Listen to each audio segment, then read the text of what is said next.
Beatbox.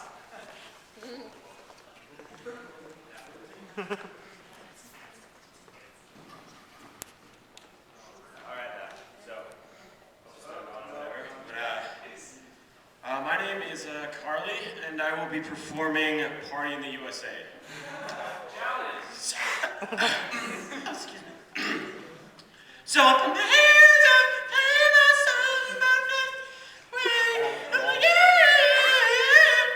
Wait, I thought this was the Disney Channel audition, right? The Disney Channel audition. Oh, that's over at Worcester State?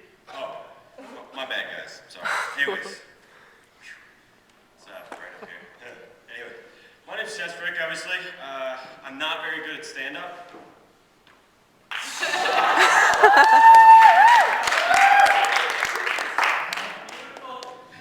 So it's always interesting going up and, trying things out and having things on stage. You just want to start playing with things. It's kind of addicting.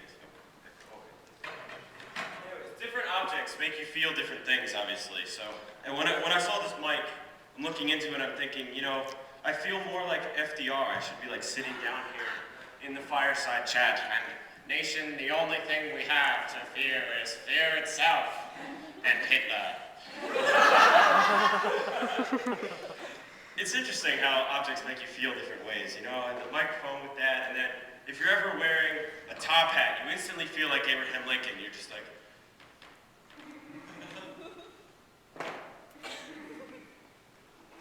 and then, of course, even if you're lying, you feel like Richard Nixon up there. Oh, I'm not a crook.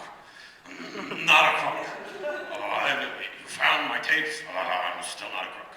Those were ordered. Made special for me. Sometimes you wonder where the presidents go to school. And you think, oh, well, they obviously had to go to college, right? They must have learned something in college. And so I think college is another step in your whole life. You have your middle school times, and you have your lower school times, your kindergarten, and whatever else in the middle there, and then high school, and then you get to college, right? And you come to college, you're like, yeah, I'm in college right now. It's going to be a lot of fun. And I get to meet new people and try to make new friends, and we'll start doing different things, and I can hear of my roommate coming back drunk and eating all my food. The joys of college, right? Yeah, that guy over there, he knows it. Anyway, so in college you do a lot of different things. You come to these things, and you go and you sign up for different volunteering events, and you go and try to get a job, and you also try to learn something, right? I mean, that's what we're here for, trying to learn something, maybe get a job. So every year, CDC puts on 2 different career fairs, and obviously they're great people. They have a lot of different tips. They can give you just about whatever tip you want to get an internship or a job, and you definitely go see them and talk to them. But I came up with some of my own tips. I've actually put these into practice when I go into career fairs. I know they're really valuable, so you pay either $5 admission. So I'm actually going to go talk to Glee Club, see if I can get some of that back, because I'm sharing my tips with you guys. So without further ado, I'm just going to start right in here. So we'll start with some of the do's at the career fair, right? Everybody loves, what do I do? Walk in there, walk in like this. Absolutely.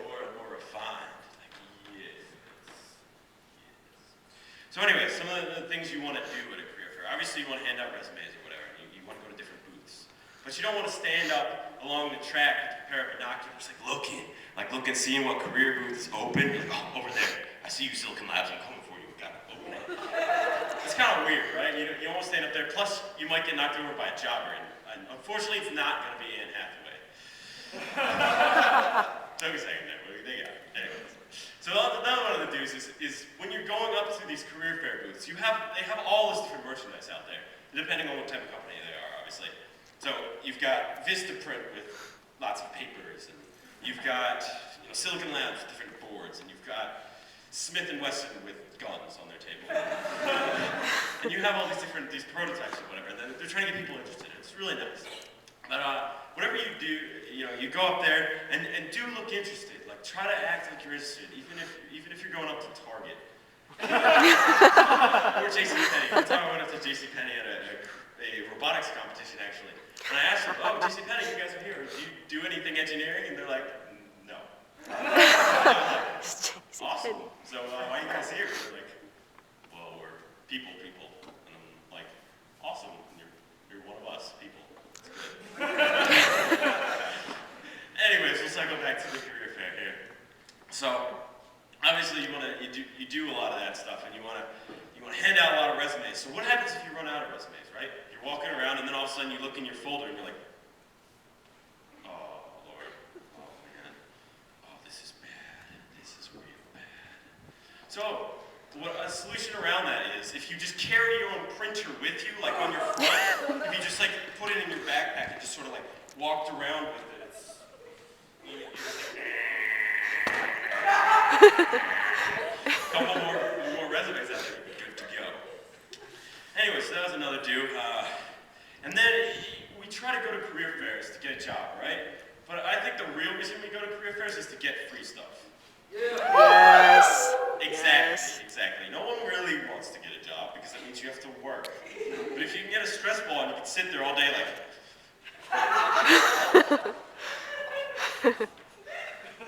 then it's more fun than working. So maybe they go hand in hand, who knows.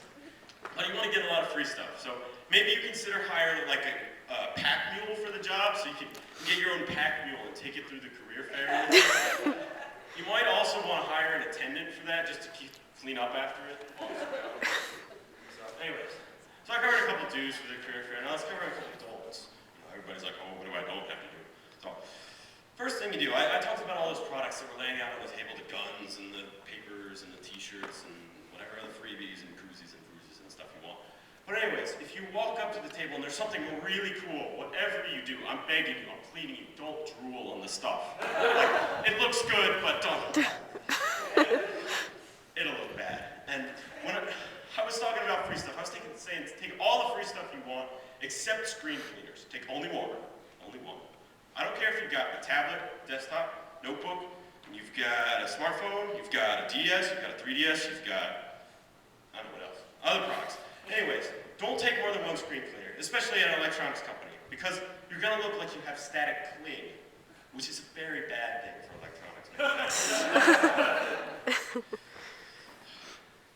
Can't overstate that fact right there. So, whatever you do, appearance is also critical. I mean, I think they throw out statistics every year on how much, people look at you this much and judge you this much, and they care about your look this much, and whatever. But if you're walking into the career fair, dress in something classy, right? You want to look good. You want to get that first impression with employers. And you don't want to walk in like a polo with a bag of golf clubs slung over your shoulder. It's not going to work. You're going to be an engineer here, not a CEO. Yeah, I mean, unless you're a civil engineer, in which case you can put the blueprints in the golf bag instead. Pointed things on the paper, I don't know. This is a wall, by the way.